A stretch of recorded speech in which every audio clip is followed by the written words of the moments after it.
All right, good evening. So it will be more effective if I speak in English than my half Spanish or Swiss German. So thank you for the invitation. Thank you for organizing this event. And look forward to building on what Leonardo mentioned and give you a bit more of the broader motivation and trends that I see in the marketplace that makes us maybe think about business as usual and become convinced that business as usual is more risky than some new processes and new ways of working. So I am a professor of civil and environmental engineering and by courtesy computer science at Stanford University. And I'm also the director of the Center for Integrated Facility Engineering, which I will mention in just a moment. And a few other roles in my free time. So I want to share with you the example, just very quickly, the application of basically some base technologies. Virtual design and construction, as you will see, and as you saw in the video, is not only technology. It's very important, but it certainly includes technology because at the end of the day, in 2012, we have different means available than my father had available when he was practicing. So this is a case from a few years ago, actually 4 years ago, from a company that is a developer, designer, architect, and builder. So they really integrate the whole life cycle, and actually also operator, of multifamily housing projects. So you see here a picture of this project. You can sort of see it. This is in Scottsdale, Arizona, right outside of Phoenix.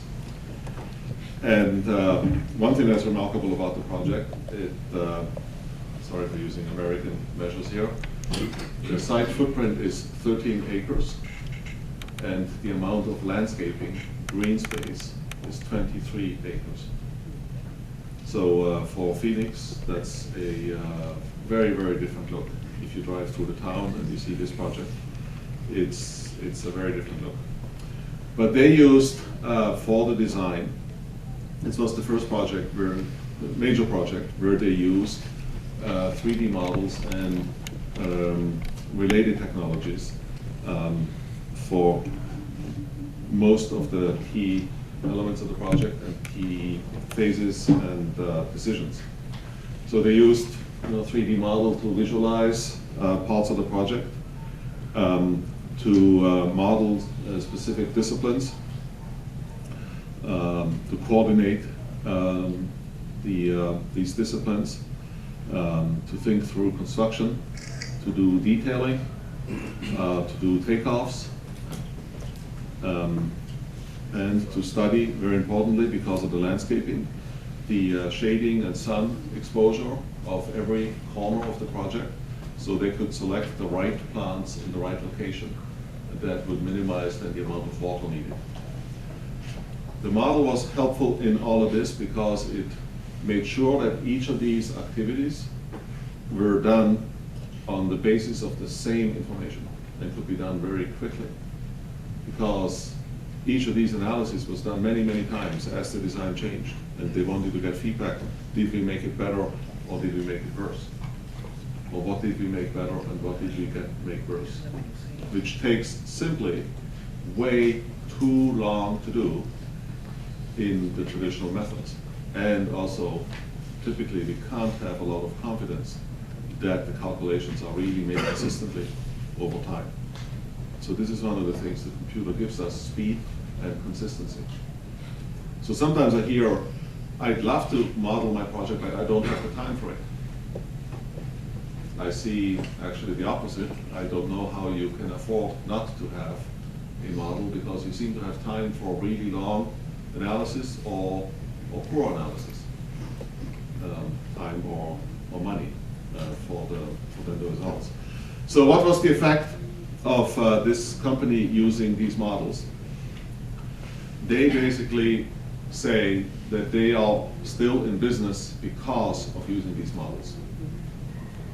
This is a dramatic, absolutely very dramatic case or example of the impact of this business practice versus the older business practice. If you go to the intersection where this project is located, you see this project finished, in use, inhabited, right?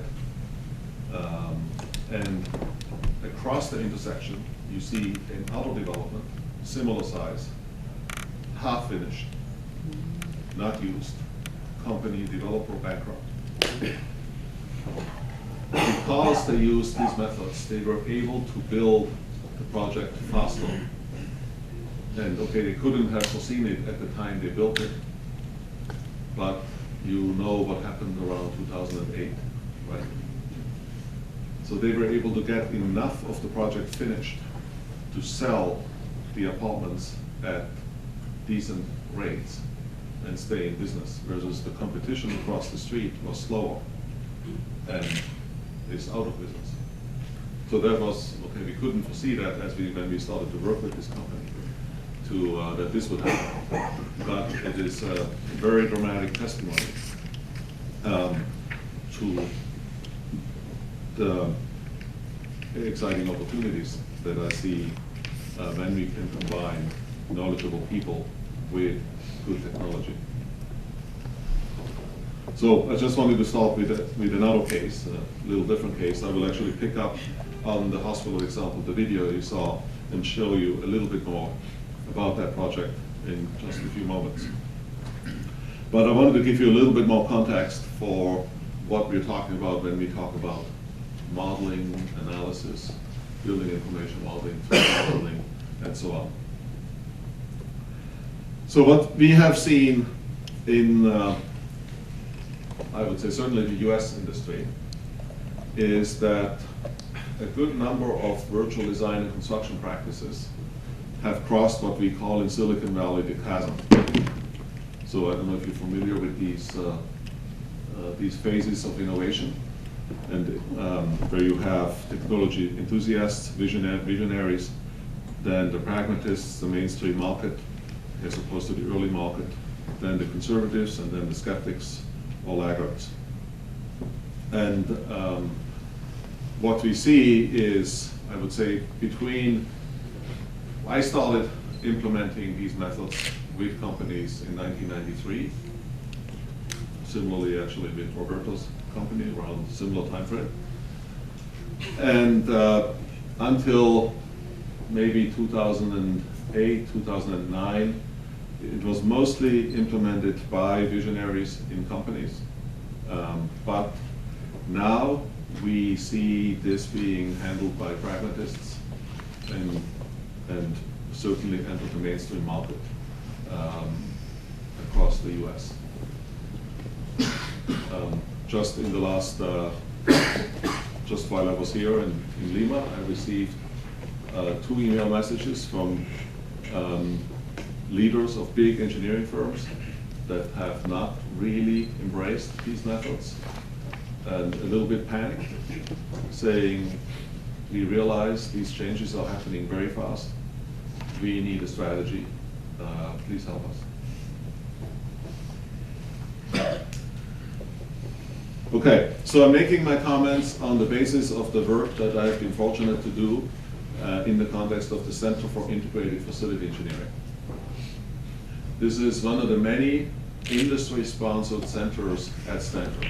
This is one of the things that is quite unique about Stanford, that we have these centers that focus on various sectors of the industry, not only construction industry, the industry very broadly, right? That connect us on the academic side with leading companies. And in our case, we work with building owners, design and construction companies, and software and hardware providers for our industry. And in that way, we are a neutral place where these companies and we can develop and explore and test new methods, new practices of doing business, which is really hard to do for each of you on your own in the context of your daily business. So that's the value we think we provide, we want to provide, we have been able to provide. We have been able to be in business since 1988. As I said, 100% funded from industry. We don't have one penny from the university or from government or any organization. And the focus has really changed quite a bit over the years. If you had visited us in the 1990s, we would have talked to you a lot about technology, the things you can buy now in PDMS or in Revit or a number of those tools. The last decade, we have worked with our industry partners to develop what we call this method of virtual design and construction, which we are really excited to be teaching to some that are here and some of your colleagues this week. And on the basis of this, we can now start to develop approaches that can dramatically improve the performance of project teams in response to client needs. And I'll show you some examples later in the presentation. So the bulk of my presentation will focus to show you the application of virtual design and construction a little bit with a bit more detail, a little bit more vividly, and then give you a glimpse into the future of some of the things we're working on that maybe give you an idea how we might achieve dramatically better performance of our project teams by combining, again, knowledge and technology in the context of the best design processes, like you saw in the video. So in a nutshell, our center is about speeding up the cycle of innovation. Each of us has to innovate. We have to innovate on the research and education side, and you have to innovate to stay in business. It's pretty tough to stay in business if you don't innovate. Few people are lucky, but majority have to innovate. And I think the faster we can innovate, the better. And together we can innovate much faster because innovation typically requires, first of all, a good understanding of practice, then some research that develops the new method, and then some teaching so that people actually know how to use the method, and then they go into practice, and we can start the cycle again. And so you can see how a collaboration between industry and academia is absolutely essential for fast cycles of innovation. And I also hope that maybe from my talk, you can set up these types of collaborations here in Peru. Okay, so I want to share a few trends that I think are likely to change the business of construction. Not only the business of construction, that's our business, so let's focus on that. So how much would you like to earn per hour? Are you happy with $2? 50 cents? $1,000? $50? As long as it's more than the other person, you're good? So I think what I hear is you would like it to be more than 11.9 cents, right? I think. I'd like it to be more than 11.9 cents. You might wonder, what the heck? 11.9 cents? What's this guy talking about? So those are, that's what people earned in 1900. So why do I say 11.9 cents? Because for 12 cents, you can hire a computer for 1 hour. That is roughly the cost, the market rate, for an hour of computing in the cloud. So this was kind of a big wake-up call for me a few months ago, when one of my PhD students came to me and said, Martin, I have a purchase order for you, please sign it. I said, what is it? Well, I want to buy 200,000 hours of computing in Microsoft Azure's cloud for $24,000. And I thought, wow, that's 12 cents an hour. And that made me really realize that if I want to get paid more than 12 cents an hour, I better do something a computer cannot do.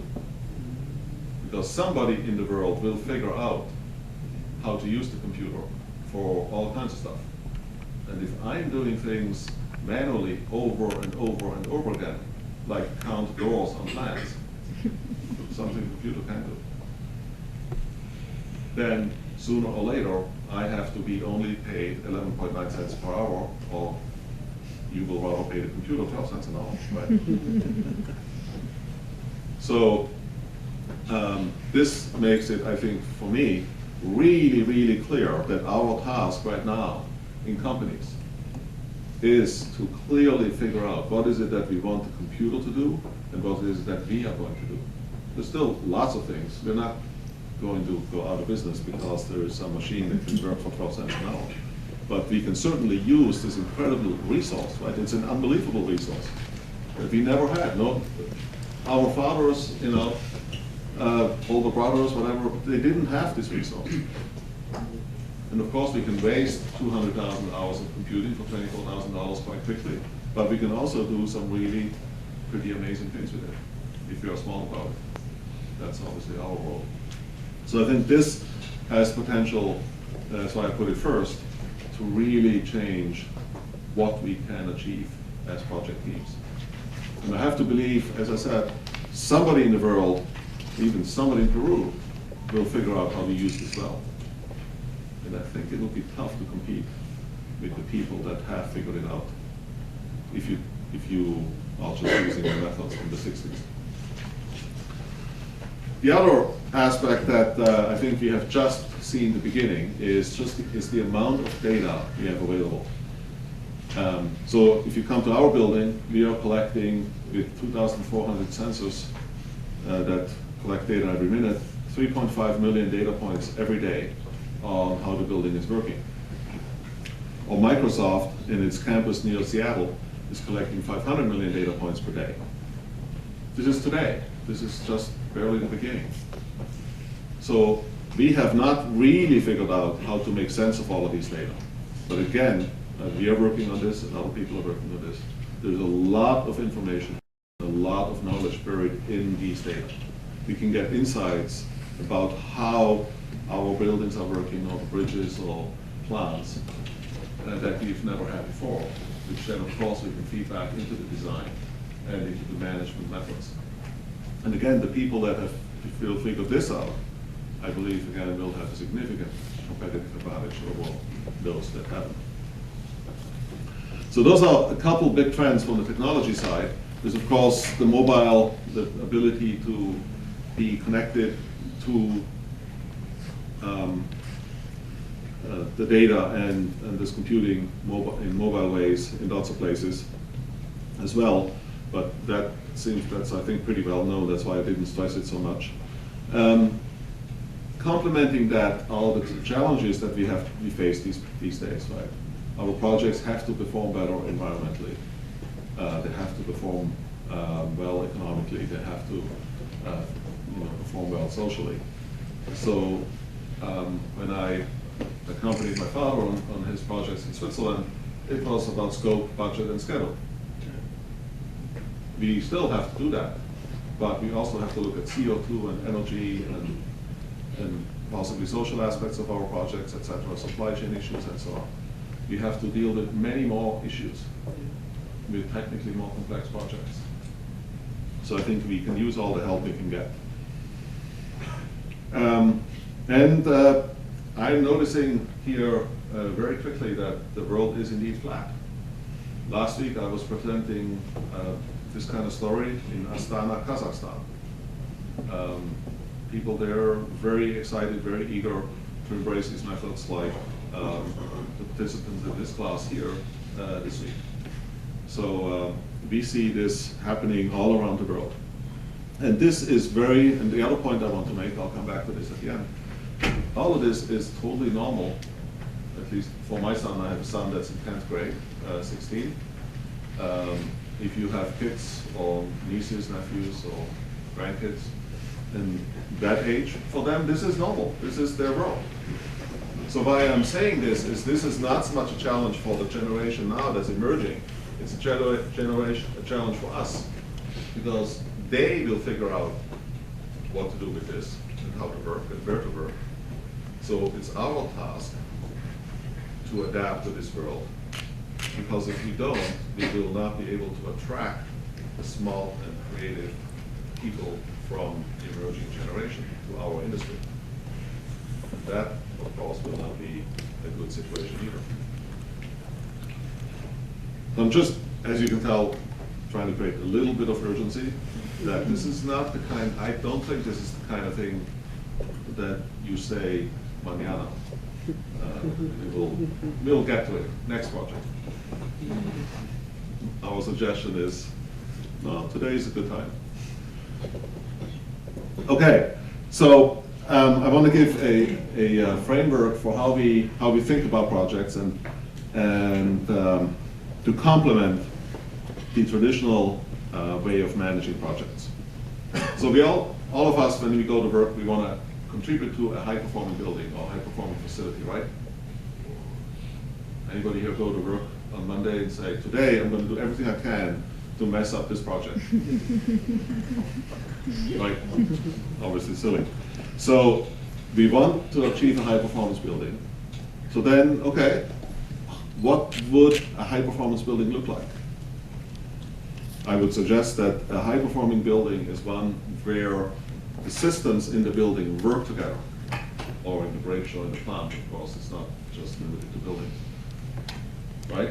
That I think is more likely to be high-performing than a building where each of the systems is okay by itself, but doesn't really support the other system, where the facade doesn't work with the mechanical system. So we have to integrate these building systems as much as possible to get great performance. If you know a better strategy to achieve a high-performance building, please tell us, because we haven't found one yet.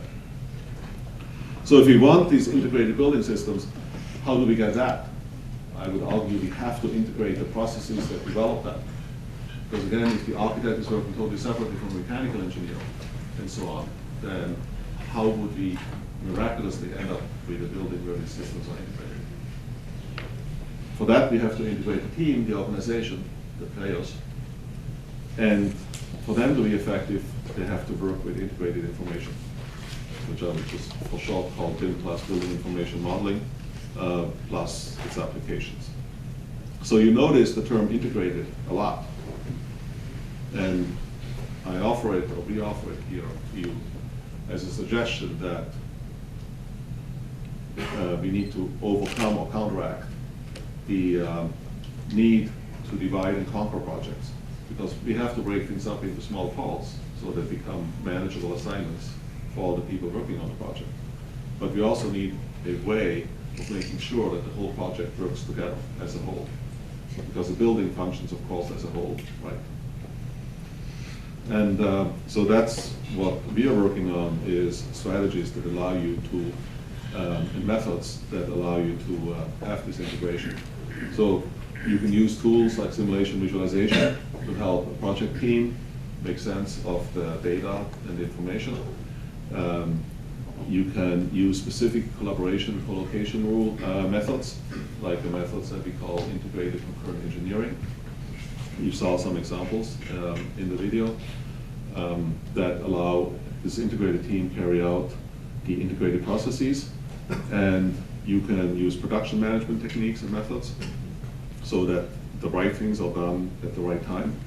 And then, of course, very clear, explicit metrics that measure what is actually a high-performance building. So that you can choose one design versus the other. And, of course, all of it you need to put into some kind of agreement, like you saw the people there signing an 11-party agreement where 11 companies were part of the same contract. But we suggest, well, we said that we want high-performance buildings, and then this would be the best strategy to achieve it.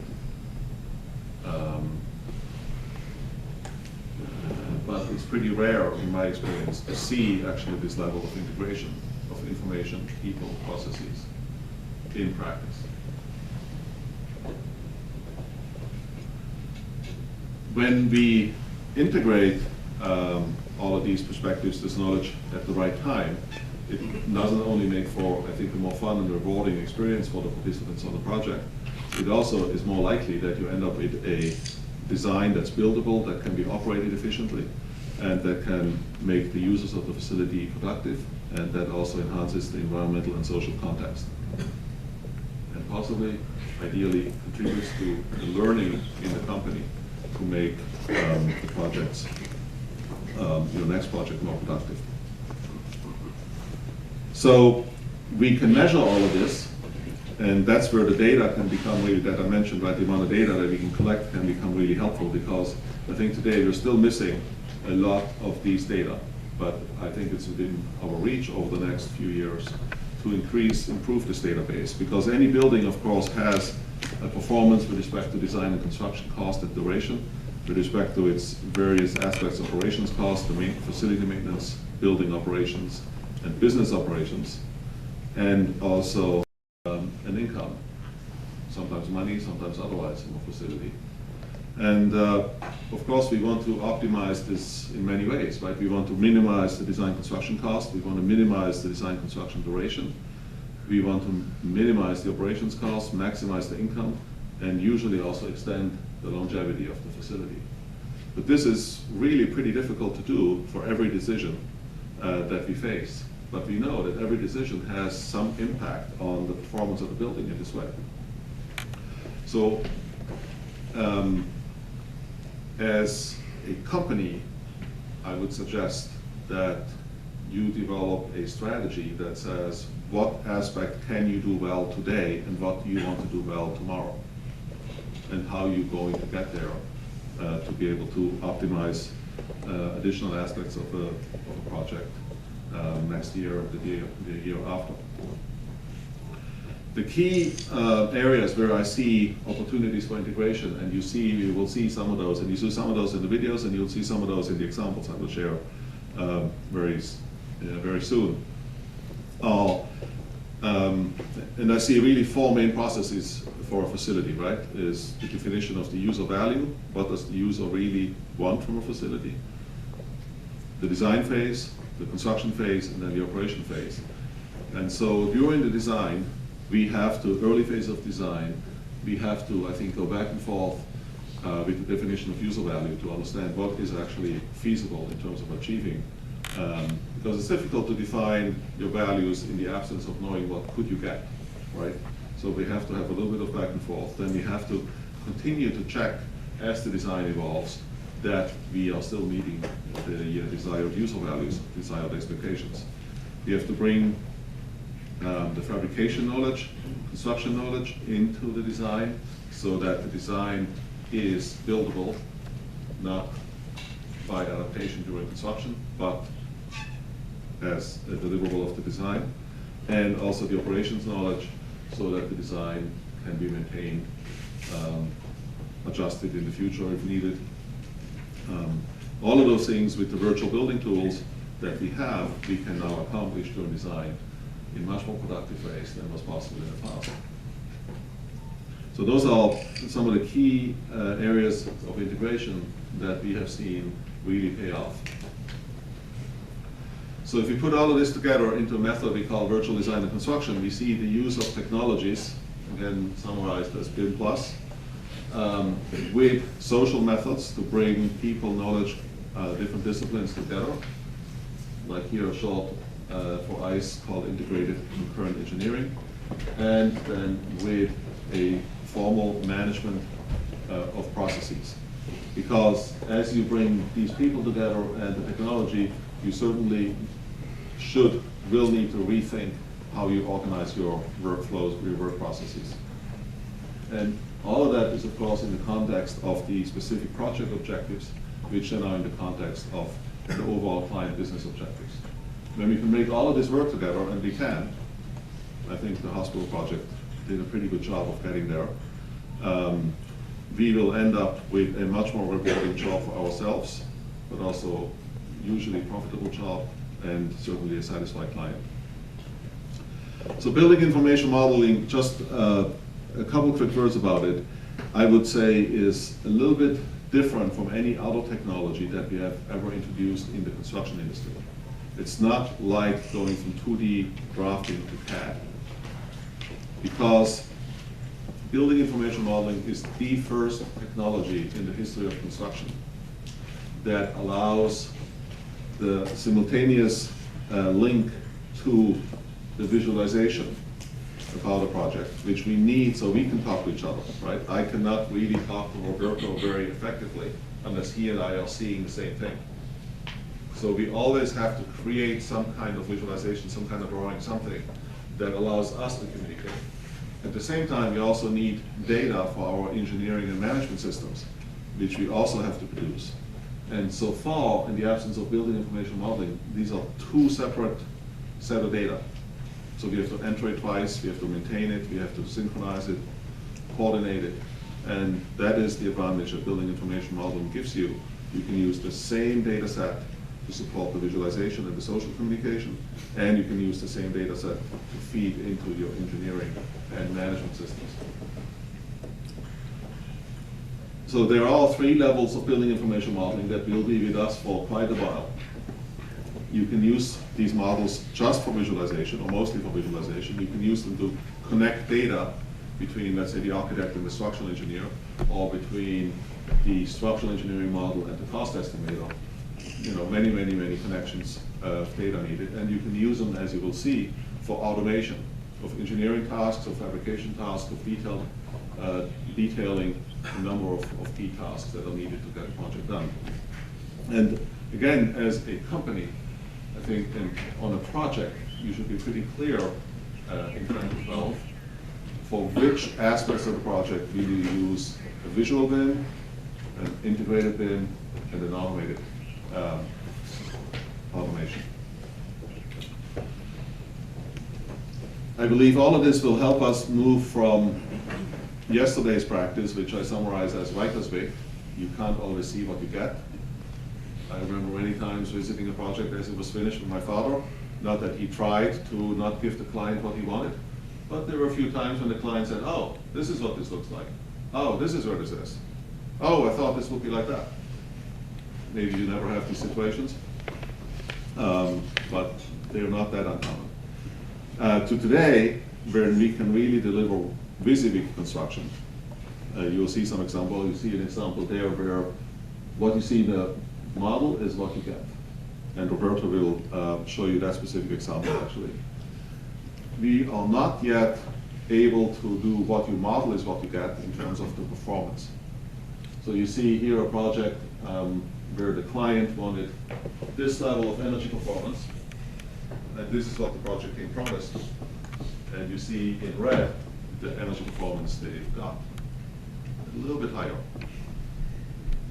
So we have a ways to go to always on every project deliver what we model is what we get. But that's, again, I think through the combination of our knowledge with computer tools and mining the data, we can get there, I'm convinced.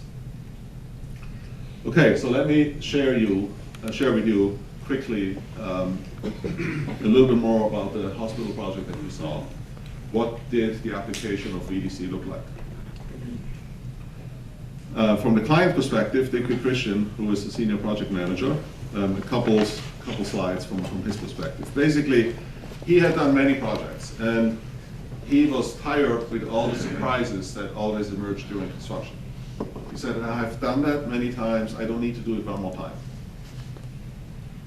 I want a project where the scope that I asked for is delivered for the budget and the schedule that I asked for, which for hospitals is not, at least in the US, standard practice. Maybe you do better here in Peru, then that would be fantastic. Basically, the problem he felt was that when design was supposedly finished to what the people really needed for construction, there was still a lot of work to be done that required a lot of coordination and had a lot of risk and a lot of surprises. So he was looking for a way of to overcome this gap between design and construction. And at the point of release of design, he wanted to have all of the necessary work done to really confirm, validate the constructability of the design at the time when the work was released for fabrication and construction. Because then that's when you really start to spend money, right? So basically he expected the project team to guarantee the certainty of scope, budget, and schedule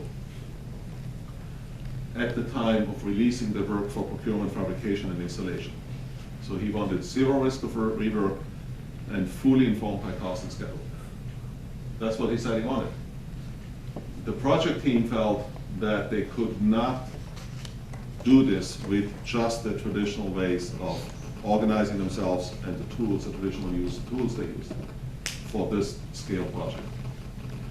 So they used, so in result, they did get the project, the whole scope, on budget, on schedule. So the key methods they used was, of course, the virtual building tool, but also a co-located team with the owner, designers, general contractor, and key subcontractors in a, what they call big room. Collaborative planning sessions, you saw them in the video. They really created a virtual company. I'll show you how that worked in a moment. And bringing the key subcontractors into the process quite early so that they really had a commitment to, yes, we can build this for this much money in this time. And then they had quite many metrics that they tracked and displayed publicly. And they also used a method called target costing, where they basically made the design function of the cost, not the other way around. So let me show you a couple of examples here of what this looked like on their project. One of the banners that has really surprised me the most of any project I visited in the last year was this. So when you walk into the trailer at the job site, where the owner sits, the architect, engineers, builders, you see this. Target profit, $15 million. Currently projected profit, $13 million. Savings required, $2 million. Basically what this says is if the project team can find a way of delivering the scope cheaper, that money goes straight into their pocket. Because the owner has said, okay, we have agreed on a total cost of, I may be off slightly by $1 million or $2 million, but you'll get the point. I'll pay you $324 million for this project. The actual cost expected is $309 million. So if you stay within those parameters, you will get $15 million profit. Now you can say that's too little, too much, whatever. They were happy with this deal, right? If you deliver it for less than $309 at the actual cost, we split. You get half, I get half. If you deliver it for $312, well, then you lose $3 million in profit. So here they were at $311, right? If you deliver it for $324, you get 0. If you deliver it for $330, I still pay the $330, but you still get 0 and probably never a project with us again, right? So that's basically the deal they had. And that created a very different attitude on the project, right? Because typically on a project, everybody, yes, is working on a project, but first they maximize their profit for their company. And here, there's no way that any one company can find $2 million left. So they have to work together. And so they really behaved like a virtual company, the project team members, because that was maximizing the benefit of the project and the benefit for their company at the same time. So this, okay, not that many owners are working this way, but more and more are thinking about it. So this required, as I said, bringing the people together. Here you see a picture from very early on in the project, a little chaotic, but you see the number of people involved in this particular ICE session, as we call it, Integrated Concurrent Engineering session. You see small boards with models, very transparent and easily understandable information. You saw these collaborative planning sessions. Very important that people in front of everybody else go up and say, this is what I commit to do next week. Which is what you see happening right there. And everything that was greater than 1 centimeter was put in the model. So again, some people think this is crazy, but remember they had to guarantee that they could do the work on budget schedule without rework. So this allowed them to lay out, for example, so what are some of the things they could do? They could lay out every hanger for every pipe and every duct when only the metal deck was in place. So no drilling in concrete later, right? The layout was 4 times more productive because it happened directly from the 3D model to the total station. They had really WYSIWYG construction and coordinated, so they could frame the walls with the openings. They could produce these the ducts, for example, from the model, really maximizing the material use and minimizing waste. Cut it automatically, precisely, and then, as I said, frame the openings that are needed in the wall ahead of time, so that the duct work could just go through the wall. Normally, right, what the practice is, you put the wall up, and then the duct guy has to cut a wall, and then they have to fix the wall, or the duct guy gets first, and then they build the wall around it, but that's not productive and messy and so on. You know how it goes. So, these are maybe small things, but the collection of all of these things over the whole project made everybody much more productive. Then you had the foreman building the project in the computer together first, and then they would go out in the field and manage the crews. You all know from all other kinds of activities that we get much better when we do something a second time or the third time.